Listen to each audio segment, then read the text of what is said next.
بسم اللہ الرحمن الرحیم۔ ناظرین، سکندر ذوالقرنین کون ہیں اور آپ ذوالقرنین کیوں کہلائے؟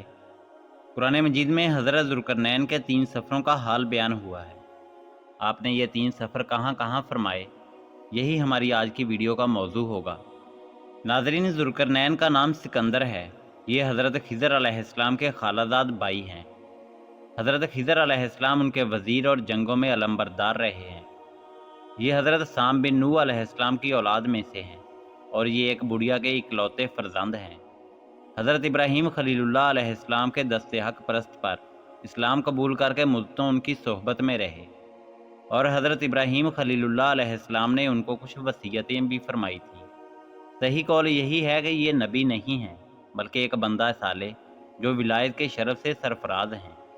حضور صلی اللہ علیہ وآلہ وسلم نے فرمایا کہ یہ ذوالقرنین 2 سینگوں والے کے لقب سے اس لیے مشہور ہو گیا کہ انہوں نے دنیا کے 2 سینگوں یعنی دونوں کناروں کا چکر لگایا تھا، اور بعض کا قول ہے کہ ان کے دور میں لوگوں کے 2 قرن ختم ہو گئے، 100 برس کا ایک قرن ہوتا ہے، اور بعض کہتے ہیں کہ ان کے 2 گیسو تھے اس لیے ذوالقرنین کہلاتے ہیں، اور یہ بھی ایک قول ہے کہ ان کے تاج پر 2 سینگ بنے ہوئے تھے، اور بعض اس کے قائل ہیں کہ خود ان کے سر پر دونوں طرف ابار تھا جو سینگ جیسا نظر آتا تھا، اور بعضوں نے یہ وجہ بتائی ہے چونکہ ان کے باپ اور ماں نجیب و طرفین اور شریف زادہ تھے، اس لیے لوگ ان کو ذوالقرنین کہنے لگے۔ اللہ تعالیٰ نے ان کو تمام روئے زمین کی بادشاہی عطا فرمائی تھی۔ دنیا میں کل 4 بادشاہ ایسے ہوئے ہیں جن کو پوری زمین کی پوری بادشاہی ملی۔ ان میں 2 مومنین تھے اور 2 کافر۔ مومن تو حضرت سلیمان علیہ السلام اور حضرت ذوالقرنین ہیں، اور کافر ایک بخت نصر اور دوسرا نمرود ہے، اور تمام روئے زمین کے ایک 5ویں بادشاہ اس امت میں سے ہونے والے ہیں جن کا اسم گرامی حضرت امام مہدی علیہ السلام ہے۔ ناظرین، قرآن مجید میں حضرت ذوالقرنین کے 3 سفروں کا حال بیان ہوا ہے جو کہ سورہ کہف میں موجود ہے۔ ہم قرآن مجید سے انہی 3 سفروں کا حال بیان کرتے ہیں۔ حضرت ذوالقرنین نے پرانی کتابوں میں پڑھا تھا کہ سام بن نوح علیہ السلام کی اولاد میں سے ایک شخص آب حیات کے چشمہ سے پانی پی لے گا تو اس کو موت نہ آئے گی۔ اس لیے حضرت ذوالقرنین نے مغرب کا سفر کیا۔ آپ کے ساتھ حضرت خضر علیہ السلام بھی موجود تھے۔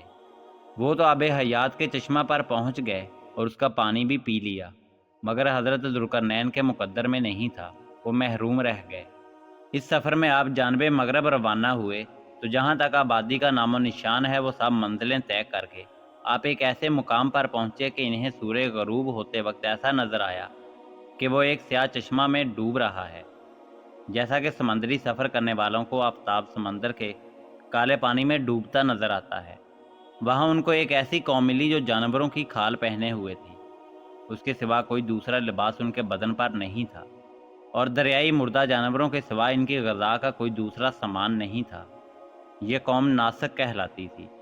حضرت ذوالقرنین نے دیکھا کہ ان کے لشکر بے شمار ہیں اور یہ لوگ بہت ہی طاقتور اور جنگجو ہیں، تو حضرت ذوالقرنین نے ان لوگوں کے گرد اپنی فوجوں کا گھیرا ڈال کر ان لوگوں کو بے بس کر دیا۔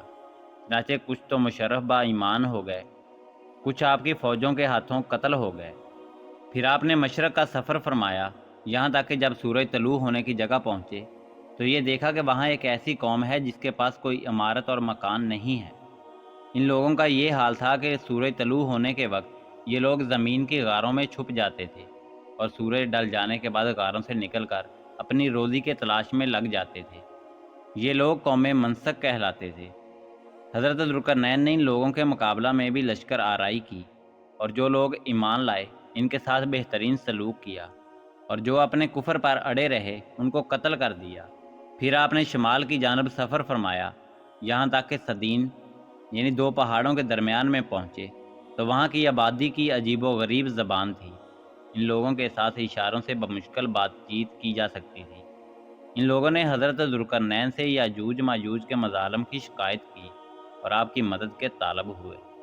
یاجوج ماجوج یہ یافس بن نوح علیہ السلام کی اولاد میں سے ایک فسادی گروہ ہے، اور ان لوگوں کی تعداد بہت ہی زیادہ ہے۔